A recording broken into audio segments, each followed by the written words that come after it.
Good morning. Welcome to Unity Orlando.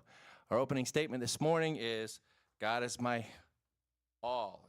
I know no fear, since God and love and truth are here. I thought it was going to be something else for a second. All right, let's all say that together.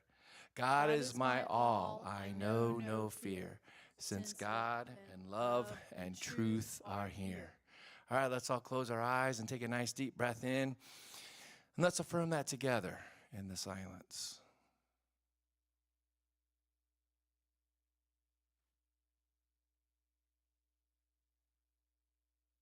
And so it is. And now if you'd like to stand and join us in singing our joy song this morning, it is called Lightworkers Greeting Song.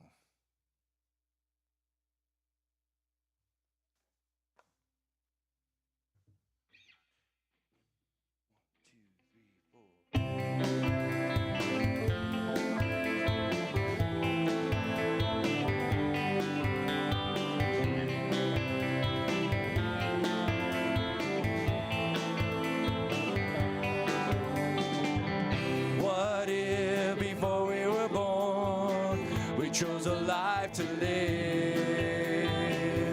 What if before we shared, we chose a life to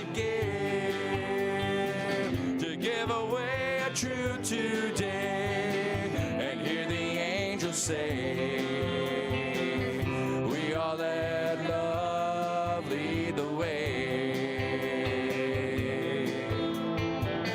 We all let love lead the way. We all let love lead the way.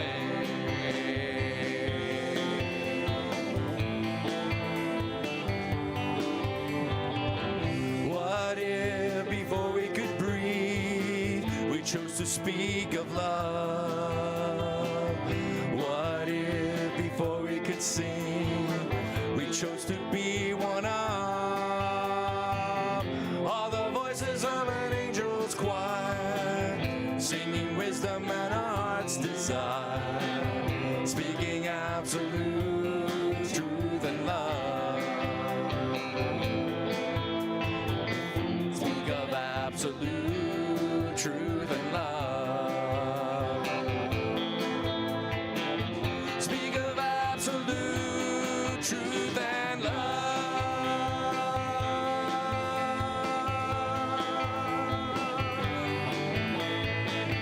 What if we were God's love, living in God's love? What if the Christ in me has set my spirit free? Then I realize what I've hoped is true. The light in me beholds a Christ in you. The Christ in me beholds a Christ in you. The Christ in me beholds a Christ in you. The Christ in me beholds a Christ in you. The Christ in me beholds a Christ in you. The Christ in me beholds a Christ in you.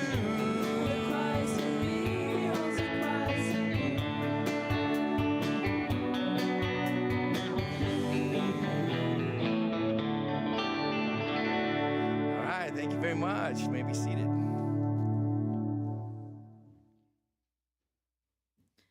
Good morning, Unity Orlando. How's everybody doing today? Great to see you all and welcome online. I'm Susan Francis, your platform speaker today. Do we have any visitors? I don't think so. I recognize everyone. But if you're new online, we welcome you. Let's see, a couple announcements. Our prayer chaplains pray every evening at 8 p.m. We invite you to join us. And our new affirmation for the month of February is, I am a radiating center of love. And just a reminder, if you need prayer after service, see one of the chaplains. Right now, I'm the only one, but I'm more than happy to pray with you if you need prayer. Also, orientation for new members is Sunday, February 18th at 12:30. Applications are on the credenza, and if you are a live stream viewer and would like to become a member, please send us an email so we can provide you an application. The orientation will be broadcast if there is enough interest. Also, the chaplain orientation meeting, if you're interested, want to know more about it, it's not a commitment, it's just to get more information, is Sunday, March 3rd, following the 11 o'clock service in the sanctuary, and there are flyers on the credenza as well. Also, you'll see a new flyer out on the credenza. It's entitled Unity Orlando Prayer Chaplain Program. And this explains what are prayer chaplains, because a lot of people aren't quite sure what we do. So grab one of these and have a read of it. It'll give you some good information. Also, just to let you know, at the annual meeting last Sunday, both Lewis Brown and Paul Kenny were elected, and the officers this year are, I am the board president again. Vice president is Mark Kolmitz. Our treasurer is Paul Kenny. Our secretary hasn't been determined yet, but our other directors are Ruth Stansberry and David Weed. So hold us in prayer as we lead the church forward in this year. Also, Reverend Bob's lesson today is hold your focus. But I have a little story to tell you. So my cousin bought 2 tickets for the 2024 Super Bowl that's going to be in Las Vegas next week, and both are box office seats. They have an incredible view of the Allegiant Stadium, and he paid $2,500 for each ticket. But he didn't realize last year when he bought them, it was going to be the same day as his wedding. So if you're interested, he's looking for someone to take his place. It's at the Methodist Church in St. Mary's, Ohio at 3 p.m. And her name is Ann Rogers, and she's 5'6", about 140 pounds. She's a good cook too, and she'll be the one in the white dress. Anyway, and with that, I'm going to turn it over to Brian. That's a really great way to get out of it. Wow, Super Bowl. Great. Here's a song, goes along with the title, topic very well. It's called Focused and Alert.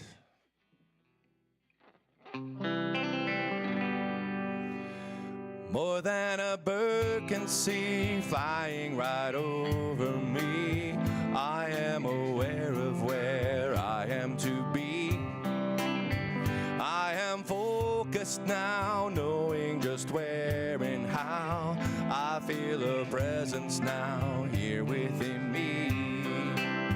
Now I am living in all possibilities of what my soul seeks. With my heart wide open, I experience all synchronicities lining right up for me, so that I can see. More than a bird can see flying right over me, I am aware of where I live and be.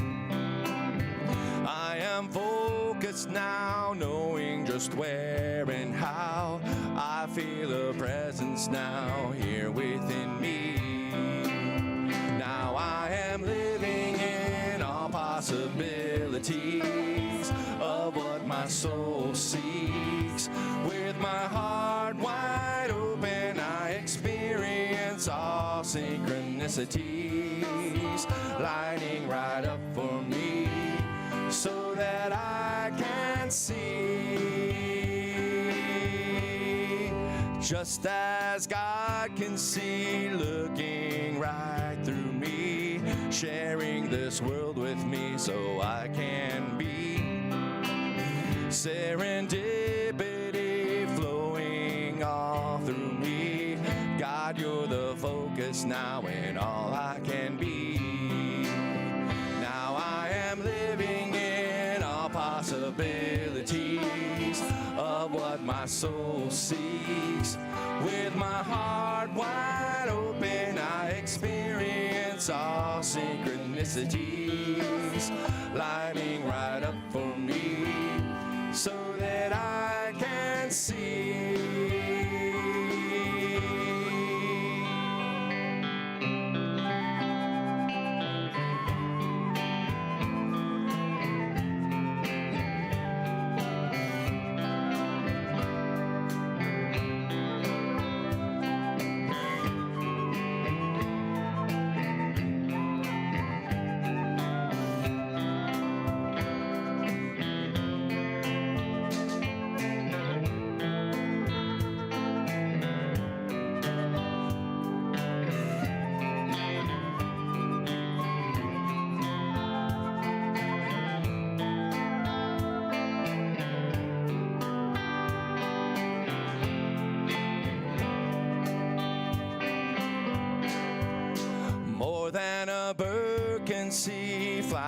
right over me. I am aware of where I have been be. Just as God can see, looking right through me, sharing this world with me so I can be. Serendipity flowing all through me. God, you're the focus now in all I can be. You are the focus now in all I can see. You are the focus now in all I can be. You are the focus now in all I can be.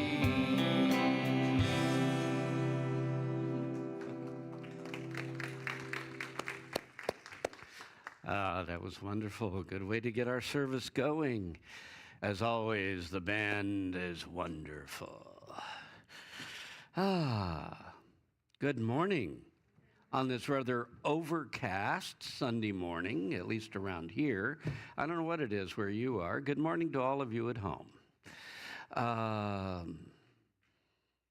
And yet, it was supposed to be pouring down rain by now, and it changed. So somebody likes us. Let's see. What do I have here? I do want to make an announcement about our Unity family. You may have known Jeff and Rhonda Miller. Okay, Rhonda Miller is one of our chaplains? Okay, well, her husband, Jeff Miller, who has been ill for some time, finally passed on Monday. So hold Rhonda in your prayers, if you would. That'd be great. Sometimes the chaplains need prayers for them. Okay, today we're going to talk about hold your focus. In order to create a life of goodness, which is what we're talking about in this series, we as children of God must learn to achieve, and here's the words, focus over time to empower our prayers. Often successful prayer is an exercise in patient endurance. You know, we'd like to have it just, well, I said my prayer, I'm done. Hey, where is it? And generally it takes more than that. You're going to come back and you're going to have to pray more than once, often.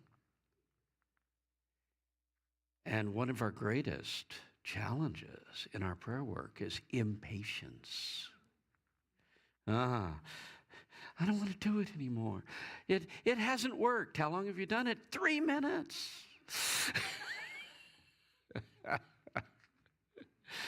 So today we're going to talk about a spiritual quality that's called steadfastness. Peter and Andrew were brothers. Peter representing faith, Andrew representing strength or steadfastness. Or in 12 Hours of Man, the original version, they kept having, it's like he couldn't decide what to call the qualities. So strength, but in case you don't understand what we mean by strength, we mean steadfastness. And in case that isn't clear, endurance. Boy, these sound like sexy qualities, don't they? But they are the building blocks under which they're part of the foundation of true successful prayer. Faith is seeing the spiritual reality. That's Peter, right? That's seeing the spiritual reality. It's seeing what's happening in the invisible realms. His brother Andrew is being able to hold on to that vision, because if you see the possibility and then you let it go, it stays up there. It never finally.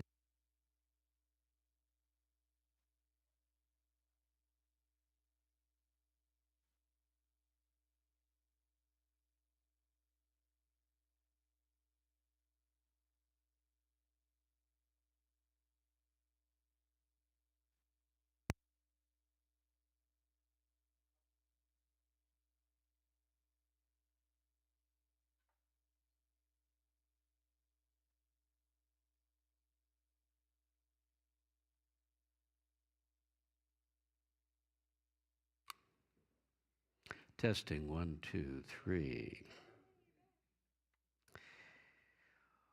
Now, I have a theory. You're going to laugh at this. I've decided that when I'm in the pulpit, the energy is so strong that it messes with the batteries. It has nothing to do with just using them longer than their normal lifespan.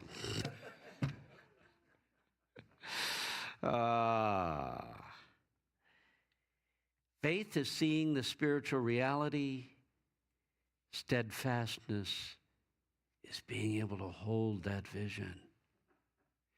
Can you hold the vision of where you're taking your life, even when through an extended period of time when that doesn't happen?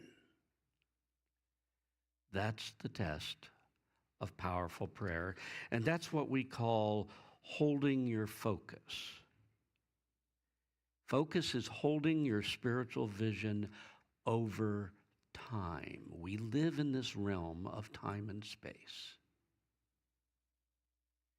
And so, to function from the invisible realms and to demonstrate into the physical outer realms, sometimes we have to work with some of the qualities of this outer world.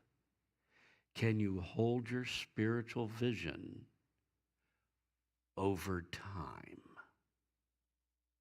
Time intensifies it. And it will take focus to hold your vision over time. This is what you learn if you go through the steps of meditation. Unity says there's 4 steps to meditation: relaxation, concentration, contemplation, and then silence. Well, concentration, that's step number 2, that's where you really start to move into a powerful meditation.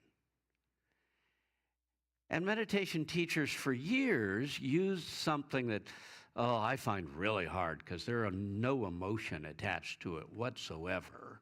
And I found that if you want to succeed, you probably have to use feeling. But they would often say, for concentration, simply hold the image in your mind of a circle or a triangle for as long as you can. You say, that's easy. That's nothing. Go ahead, try it.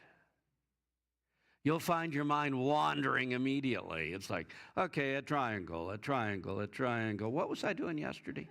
That's kind of the way it goes, okay? And unfortunately, that's how it sometimes happens with our prayer work. I'm going to be healed. I'm going to be healed. Damn, this body hurts. I'm sorry. But I have feeling for that one.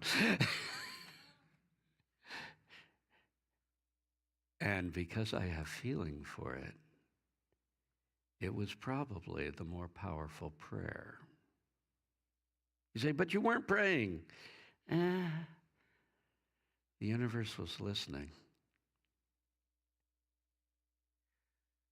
Concentration is achieving one-pointedness, holding your mind on one thing. If you want to go someplace, you've got to be able to hold your mind on one thing. Have you ever sailed a little sailboat? I learned how to do that a long time ago. I decided I wanted to learn how to sail, so I ended up with a little boat. And I read the book. Now, here's another truth. One of the hardest things I ever did was turn intellectual knowledge of how to sail into the actual experience. That's why we're going to tell you spirituality is not mastered in your intellect. Okay. But if you're sailing a boat, I'd go out on the Indian River. And the interesting thing is, you think you're heading in one direction, but if you're not paying attention, you're wandering all over the place. And so they say the way to sail your boat is to pick a point on the horizon. Isn't that what our prayers are doing? We're picking a point on the horizon. This is where I want to take my life.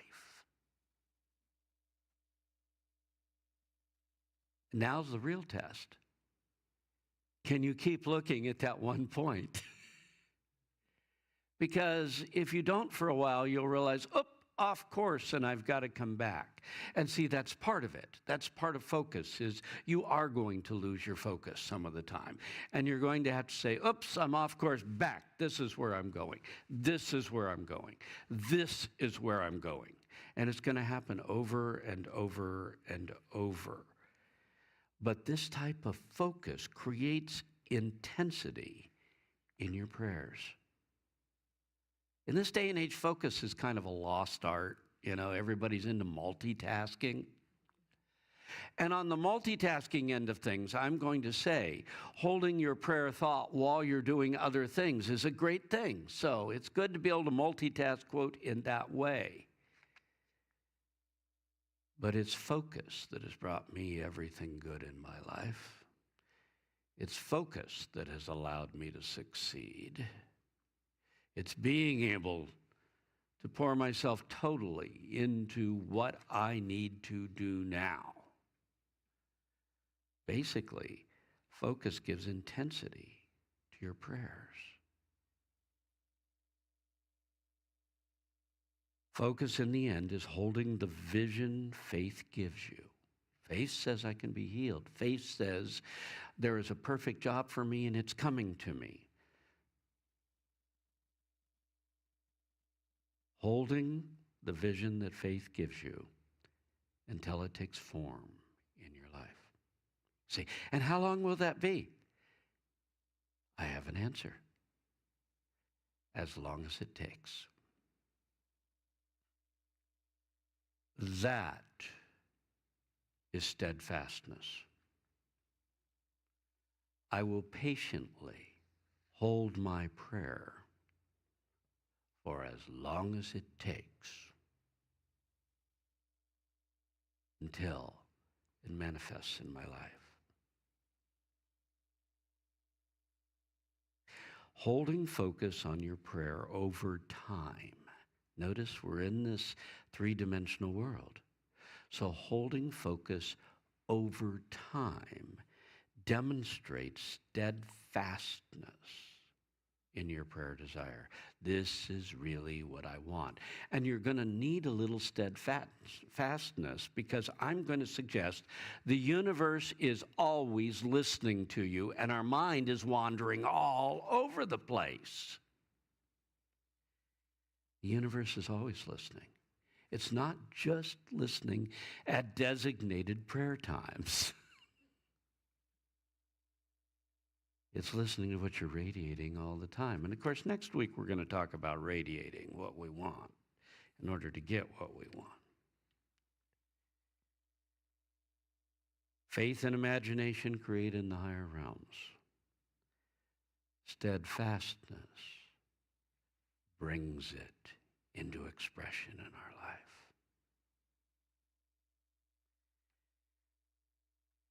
And ultimately, to be truly steadfast, we must be willing to, and I said it a few moments ago, hold our prayer for as long as it takes.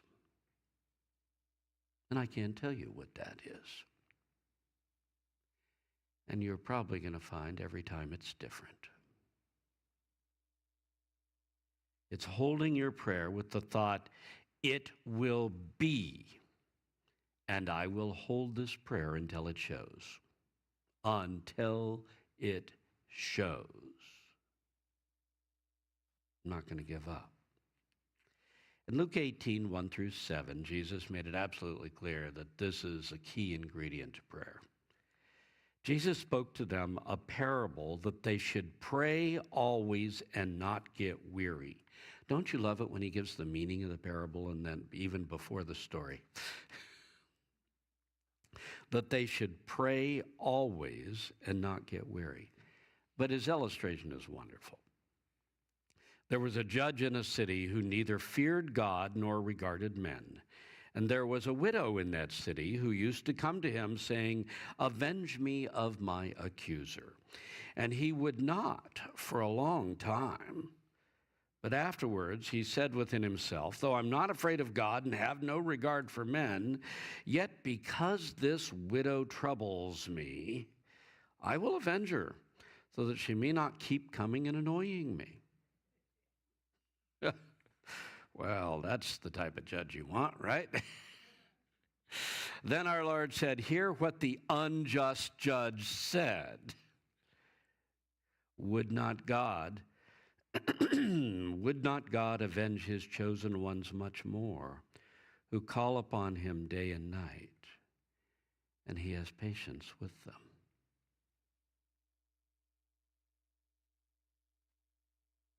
He did not suggest you're going to say it one time and quit. He didn't even say you're going to put a time limit on it and say, "Well, I'll try for a week. If it doesn't work, I'll figure, well, it isn't going to happen."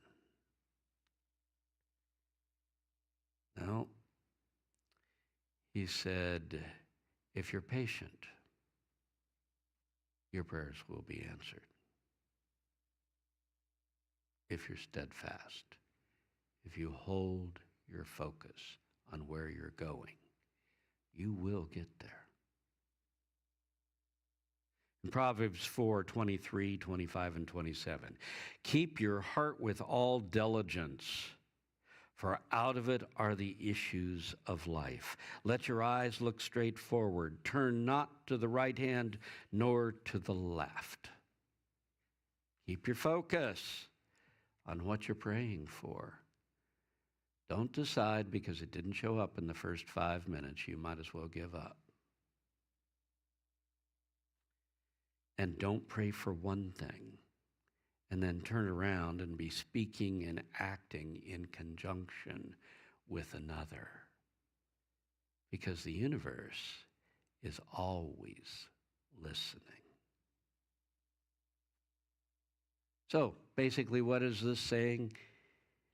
Keep your mind on the ball, right? Keep your mind and your heart on where you're going. Now, these are all words until you see how to experience them in life. So I've got a number of stories that illustrate how we keep our focus on what we want to achieve. First is someone who, young woman, grew up in Florida, married, all of that good stuff, ended up in another state because her husband got one of those job offers that you can't refuse, okay?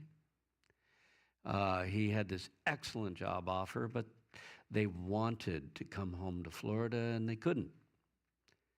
They ended up going to another state. But in the back of their mind, they held that in a few years, we're coming back to Florida. They held this idea in mind for several years, that when we're done here, we're going to Florida. Now, while they had this in mind over these couple of years, several things happened. Number one, he had this excellent job. Then she turns around and lands an equally excellent job.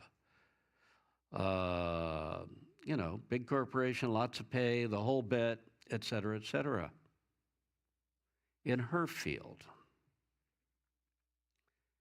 So, what happened? In the back of their mind, they know they want to come back to Florida.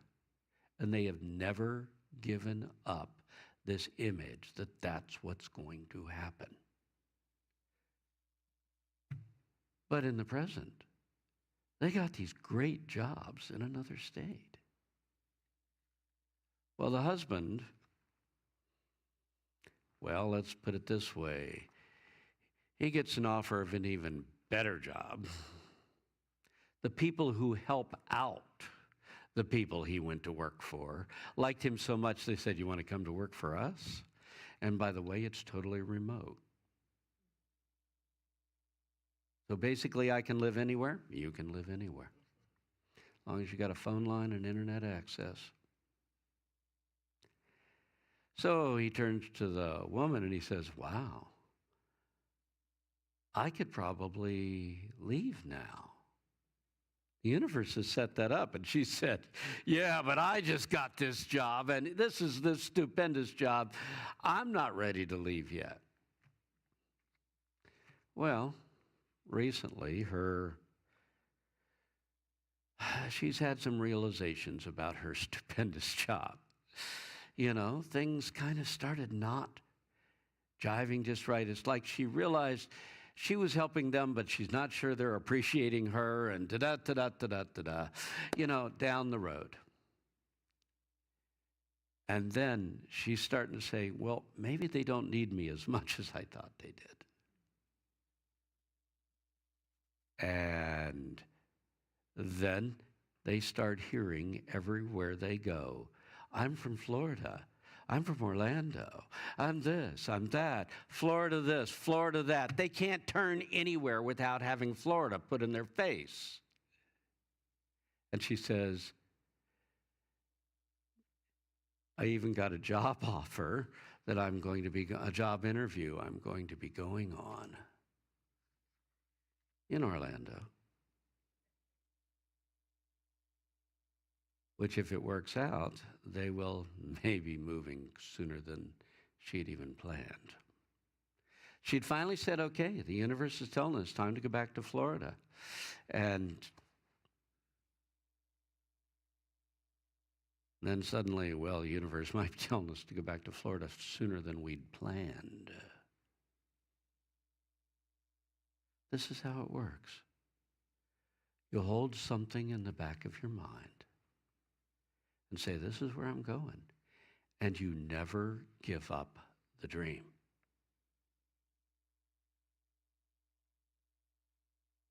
And eventually, step by step, the universe puts things in place and says, you can do it now. Then comes the real test. Because generally God's time is not our time. And you got to learn how to scramble and make some adjustments in order to claim what you've always wanted. Well, let's talk about something maybe a little more down to earth, like selling a house, right? I'm going to go back to the 70s now when I was a young associate minister in Miami. And we had a class there, and that's the 1970s, not the 1870s, for those of you who are snickering about that. Okay, in any case. We had a woman in the class. We were doing a midweek class and studying one of the basic Unity books. And a woman was sharing that she had her mobile home up for sale. This is a different era. So sales, they happened differently back then than they do now. Okay. And she said, I've had it up for sale for several months now, and I've been doing all my prayer work. Every day I pray that it's going to sell, you know, and it hasn't sold. She says, so I think on Monday I'm going to call the agent and take it off the market. And the class gets together and says, no. We think you need to continue in your prayer work. You need to hold it longer. You need to keep praying to sell your house, your mobile. And she leaves the class going, okay, I'll hang in there. She comes back the following week and said, I got a contract. I've had an offer. It was excellent. I've got a contract. It's sold. And had I called my agent on Monday and taken it off the market, I'd have never gotten that. How often do we turn back 100 yards short of the goal? I don't know, in driving, I've often done that in the past. In fact, I did it so often that trying to follow, this is back before GPS said, by the way, it's here, and you're trying to follow directions. And I'd be going down the way and I'd finally say, no, I don't think this is working. I think this is wrong. It just isn't happening. And then I would stop, turn around and go back. Nope, then back here, so I guess I'll keep, and I'd discover it was like a quarter of a mile beyond where I had turned around. This happened enough times that every time I come to that final conclusion of, okay, I think I've gone too far, I go one more mile just to make sure. And that's how we need to handle our prayers. You need to be willing to go that one more mile when you're discouraged and you say nothing's happening. You need to keep knowing this is where you're going until it shows. Harold Sherman is a writer who wrote a book, one of the early ones. It was How to Make ESP Work for You. Probably came out in the 60s. In any case, he tells the story in the book of a time that he contracted a very rare disease. Okay? You may have heard me tell this one before. But I found it very inspiring. This disease was so rare that no one in the U.S. seemed to know about it. The best doctors in the territory contacted each other, and they said, there's been like 2 or 3 cases of this in this country. So we don't know what to do. But we can tell you what will happen. He had a throat problem, and it was getting worse. There was a growth on his throat, and they said, it's going to get worse and worse and worse until you lose your voice and eventually die. Thank you. This is why I contacted a doctor. Here he'd seen the best medical minds in this territory, in the country. So he decided someone in the world knows what my cure is, how I get over this. And so he held in his mind,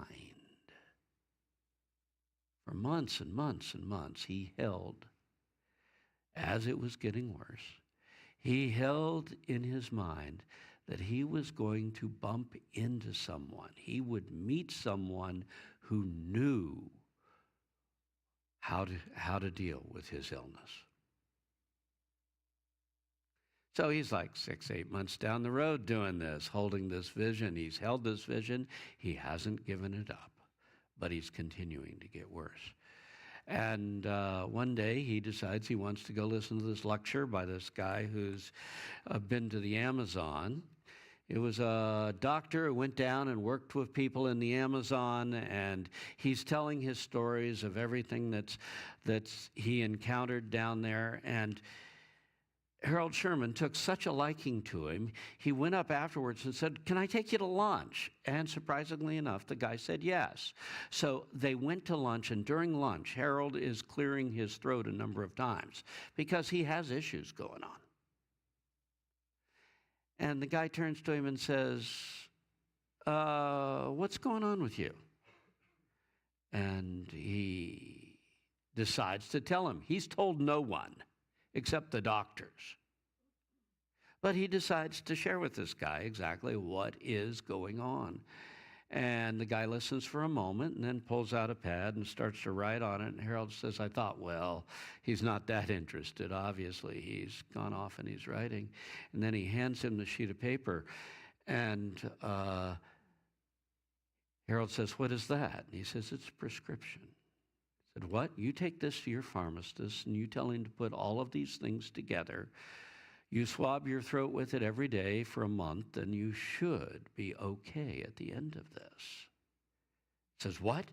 How do you know this? He says, we had an outbreak of this disease in the middle of the Amazon. We were losing people left and right, so we tried everything and every combination conceivable. And in the end, we came up with this, and it worked. And we were able to stop this pandemic that was going on in the tribe. And of course, judging from the fact he's doing lectures, or at least was, many years later, it worked. He held the image he would meet someone. And one day, while he wasn't paying attention, exactly what he held in mind unfolded in his life. That's the power of holding your prayer over time. So, in your prayer work, be the widow. Keep coming back. Keep your focus on your prayer goals, that is, your faith visions of where I am going. Hold your focus on where I am going and patiently wait on God to bring your answer while you continue to hold your prayer over time. Patiently wait. Like I said, my woman that wanted to take her mobile off the market, she was just impatient. Hasn't happened in 3 months. Well, I can understand the impatience. But if you want to succeed, you have to have steadfastness. So be prepared to hold your prayer with the attitude of as long as it takes. I'm going to hold my prayer until it shows in my life, until it's fulfilled.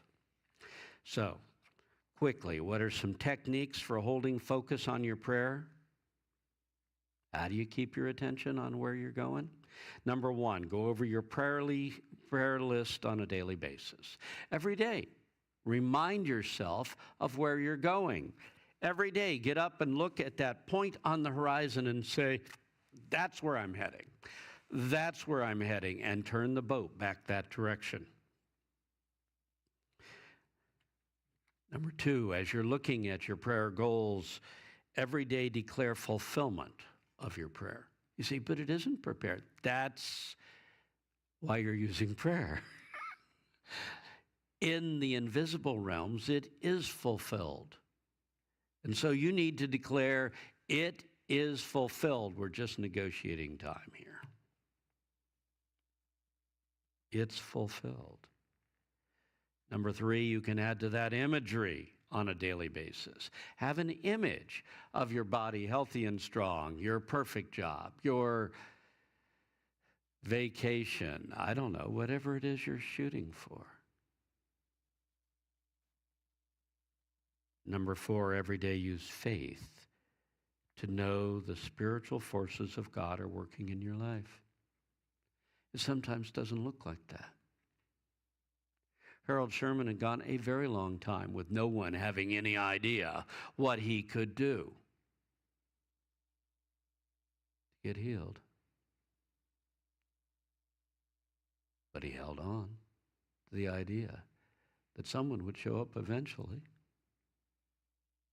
Use faith to know the spiritual forces are working even when it doesn't look that way.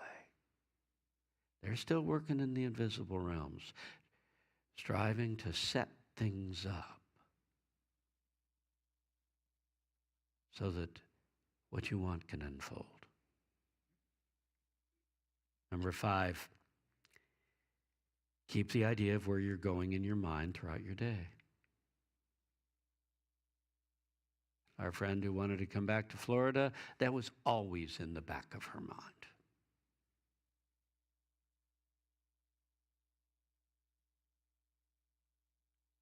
Keep where you're going, at least in the back of your mind throughout your day. And then, of course, that spiritual quality that we all hate to learn, and they say don't even pray for it or you'll have experiences that will teach it to you. Patience. Learn patience. Hold your focus on the life you want until it appears. Patiently waiting on God's time, which takes us to number 7, which is when it's God's time, it will probably catch you off guard. That's the way this works. Be ready to make adjustments. Things don't happen on your time schedule. They happen on God's time schedule. Our friends who were out of state, she didn't want to leave till the summer or the fall. This is still a situation in the offing, so if she gets the job offer, they're moving in March. That's the way this works.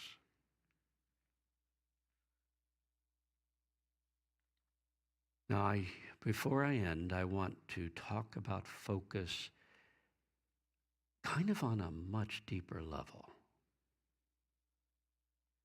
Focus can also be applied to your spiritual life, not just the things you want in outer life, but the spiritual experience that you want to have.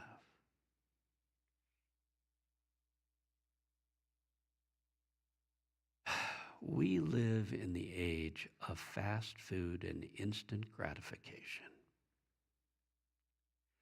And thus, if people cannot become spiritual masters in one weekend seminar, they become disappointed. My experience is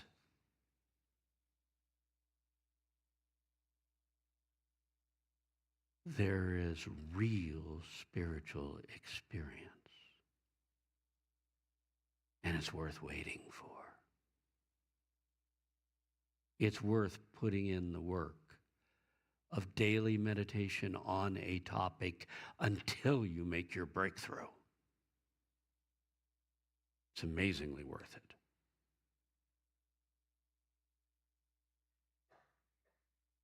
I better finish this subject up while I'm here. There are 2 things in life, in the spiritual life. There is spiritual fantasy, and there's real spiritual experience. This is 50 years of ministry talking here. I've seen an awful lot of spiritual fantasy. People who want to be spiritual so badly, they're willing, and it's coming to them slowly, so they're impatient and they're ready to imagine it instead and settle for that. Imagination can be part of the process of getting there. But don't settle for it. You want the real thing. And it's worth the time you will put in holding focus and trying to achieve it. Years ago, I had one of my premier spiritual experiences of life because someone told me that one of the best meditations was simply to hold in mind an image of yourself glowing in light and nothing else. Just hold that image for 20 minutes. And I thought, this is way too simple. But I went home and I tried. So I started with that speck of light at the center of my being. Once I could see that in my mind, I expanded it out until the light was then coming out through my whole body, until my whole body now is radiant with light. And now the radiance is going out 3 inches beyond the body, 6 inches beyond the body, 1 foot in all directions, 3 foot in all directions. I am a being of light. This is the image. And I got to tell you, it's hard to hold on to that. But it got harder. Because then I said, okay, now I'm sitting here. I have the full image of myself as a being of light. I'm glowing in light. And now I have to hold this for the next 15 minutes because it only took me 5 minutes to get here. And it's starting to feel like the triangle. Your mind wants to go someplace else. And you got to keep bringing it back. No. And through sheer self-discipline, I was able to hold that image of myself glowing in light for the first 10 minutes. And then I walked over a threshold. And it was effortless. Because I was no longer imaging myself glowing in light. I was glowing in light. That's the difference between the imaginary version and the real version. And the real version is always worth whatever time and effort you put into it to get to that place. Dad learned to meditate. My dad learned to meditate simply by waiting on God to make his presence known. I can think of nothing more boring. It's going to take self-discipline to wait on God. But it worked for him. He was able to do some pretty miraculous things through his meditation after he finally got there, after his waiting was fulfilled. And for me, for 7 years, I dedicated my meditation time to opening my heart center. Yeah, I said 7 years. This is not a one-weekend meditation. I mean a one-weekend workshop. This was 7 years of daily work. For each day of that 7 years, I held the vision of awakening spiritual energies in my heart. And I discovered a realm that is too vast to ever completely explore. And anyone who tells you that your heart is already open is a beginner. Anyone who had truly entered the realm of the heart would know there is no way you can fully explore it. It's too vast. But after 7 years, I decided maybe it was time to go another direction and try some other energies. But that 7 years made me who I am. It was worth the time. More recently, I spent 5 years surrendering personality, trying to touch that which is beyond it, to touch my eternal soul. And that led me to where I am right now, which I'm rather happy with. I'm talking 7 years, 5 years. We're not talking praying for a week. But I will tell you, the reality of spiritual awakening is so worthwhile, you will never again settle for the fantasy of spiritual awakening.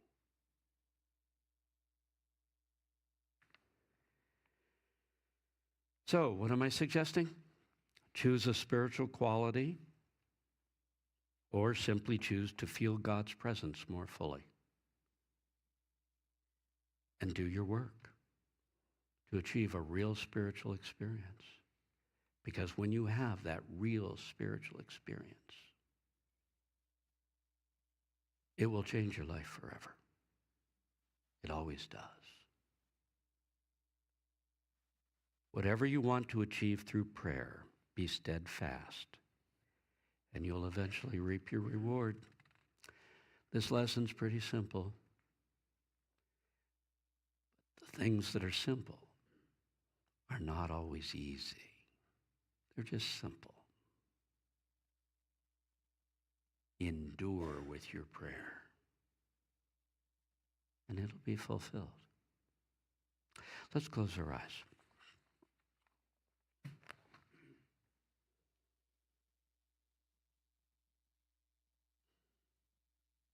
There's a little book called The Impersonal Life that begins in the first chapter by saying, "Be still and know that I am God." Repeat this, it says, over and over, thousands of times a day, until every cell in your body responds. And you can feel that presence of God that has been calling to you from right there within you. So in this moment, be still.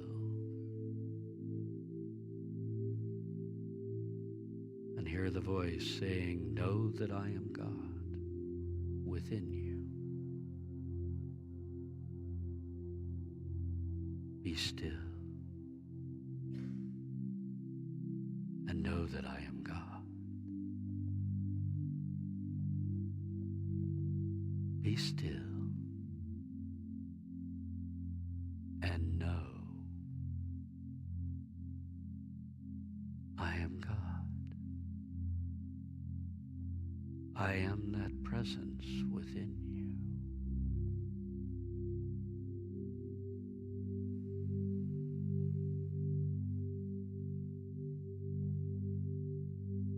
Feel that presence in your heart.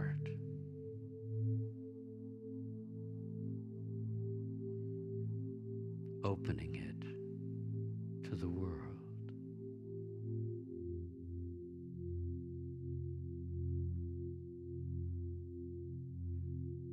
So that joy, love, and gratitude may flow through your heart and freely into the world around you. This is how you become a blessing to the world. So feel that presence of God within your heart.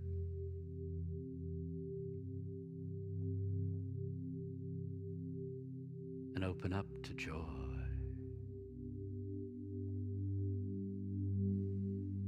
love, and gratitude.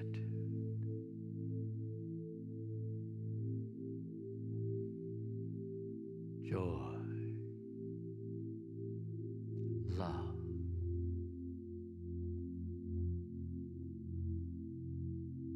and gratitude. Feeling each quality, feeling the energy rising. Joy, love,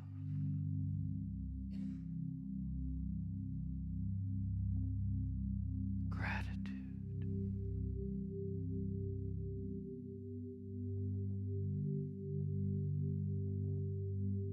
Now for a moment, remember that you are a being of light.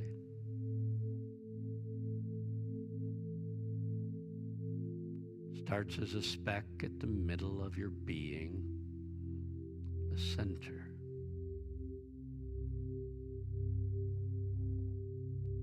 And moves out, filling your consciousness, filling your body.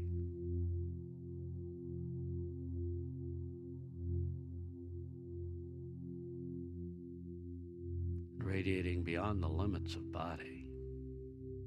You're a being of light. Feel that light out beyond 3, 6, 12 inches in all directions. Now expanding to 3 foot in all directions, above, below, to either side, all around. You're a being of light. Hold it and know it.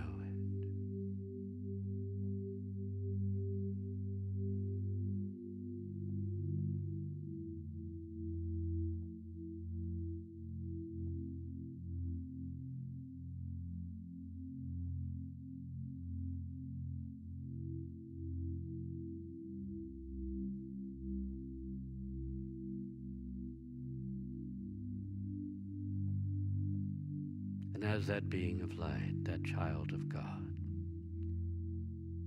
think of each of your prayer goals on your list for your outer life. And with faith, know God's spiritual forces are moving in the invisible realms to set up everything in the outer world for these things to unfold in your life.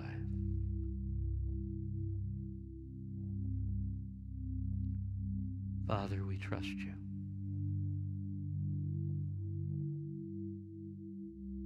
And we trust you for as long as it takes.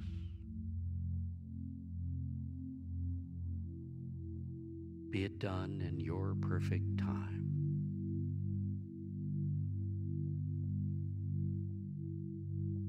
We will hold the vision until it fully takes form. Father, thy will be done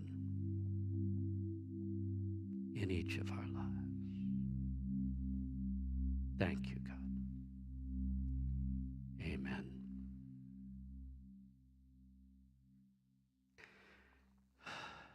It's time for our offering. For those of you online, if you're new, this is the routine. This is how it functions. And I got to tell you, your offerings are extremely important to us, and we are extremely grateful. Thank you for showing your support. And thank you all for coming out and showing your support right here. If you're at home, you can hit the Donate Now button on the website at the end of service. Go to the homepage.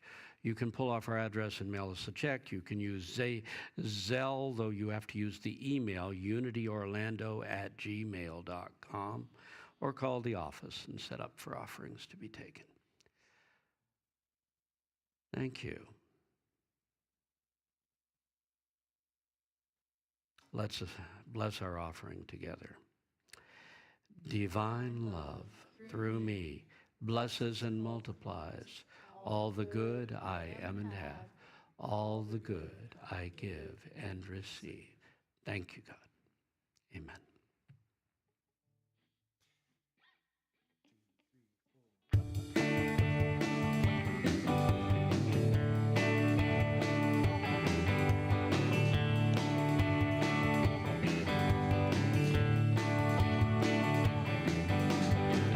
Why can't we talk about it? Why do we care? There's something loved inside us, just to be clear. And when I think about it, you're always there. Within my heart's desire, you're really here. I see you all so clear.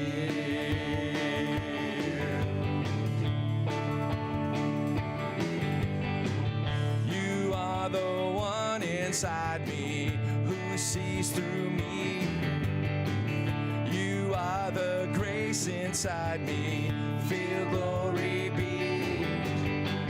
I I don't even think about it. You're always there. You are my heart's desire. You're really here. I see you all so clear.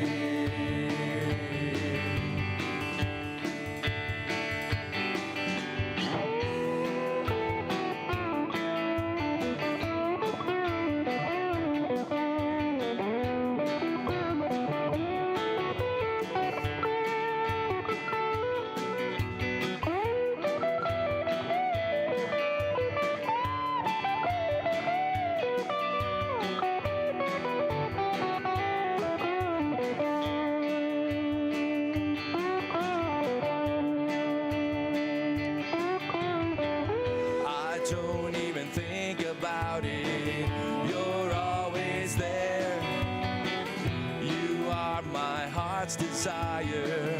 You're really here.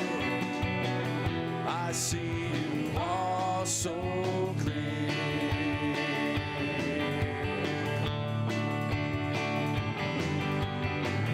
And when I dream about it, you're always there. Heart's desire, you're really here. I see you all so clear.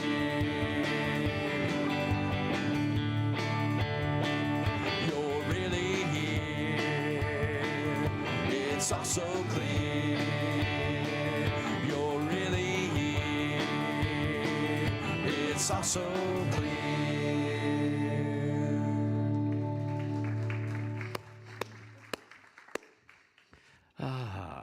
Thank you. We are truly blessed to have each and every one of you up on this stage with us. Okay, whether you're watching at home or here in person, thank you for being Unity Orlando. I'm going to repeat it. I like it. My spiritual family, my friends. Next Sunday, the topic will be how to attract goodness. Guess what? The law of attraction, finally. Let's all rise and let's radiate into the world our prayer of protection. Together, the light of God surrounds us. The love of God enfolds us. The power of God protects us. And the presence of God watches over us. Wherever we are, God is, and all is well. God bless you all.